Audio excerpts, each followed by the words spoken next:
Happy Friday. Mike Larson, Allen Realtors, here to talk today about HOAs, homeowners associations. HOAs have been around forever, and some of the older neighborhoods still have HOAs, but they're just not active. And what an HOA is a system of governance. It has bylaws, it has covenants, codes, and restrictions, and it is the kind of the what you can and can't do set up by builders to establish and maintain standards for a neighborhood or a community. What makes them work are two things: the dues that are paid and the volunteers who serve on the association board. Absent those two things, you're not going to have a homeowners association. So the cost of being in an association varies on a number of things. Varies on the scope of the services and sometimes the size of the property. Sometimes there's a $25 a month HOA fee just to maintain the road, or just to shovel snow in the winter months.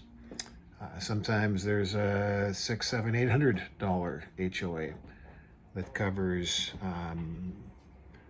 yard maintenance, and it covers landscaping, and covers the pool and the clubhouse and the road and the gate to the community and all the things that go into keeping that community looking the way it looks. And so it really differs depending on the scope of the services and sometimes the size of the property.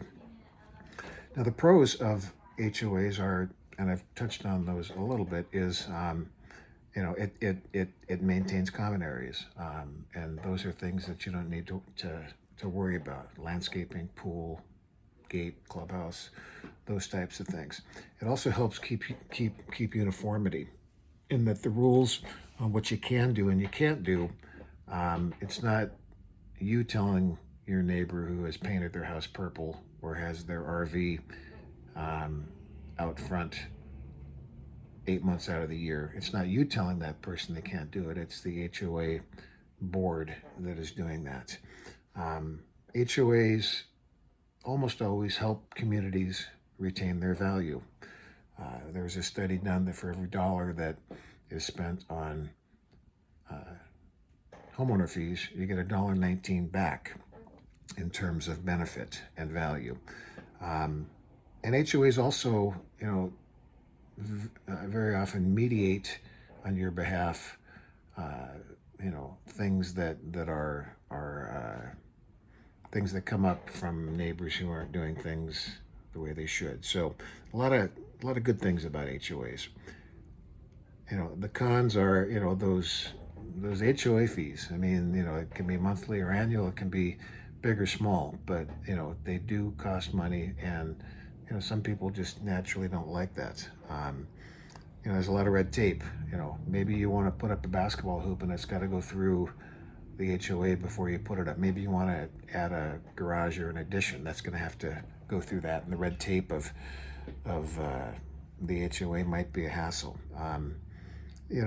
The other thing is that, do you want other people dictating what you have to do and what you must do as it relates to your property? Some people, don't like, that kind of overbearing nature of HOAs. So definite pros and cons. The goal, I think, of every HOA is not to meddle, but to keep and maintain the standards of a neighborhood or a community. So if you have any questions about HOAs or covenants, codes, and restrictions, give me a call, and I'd be happy to talk to you about that. Have a great weekend, and we'll talk to you next week. Okay, bye.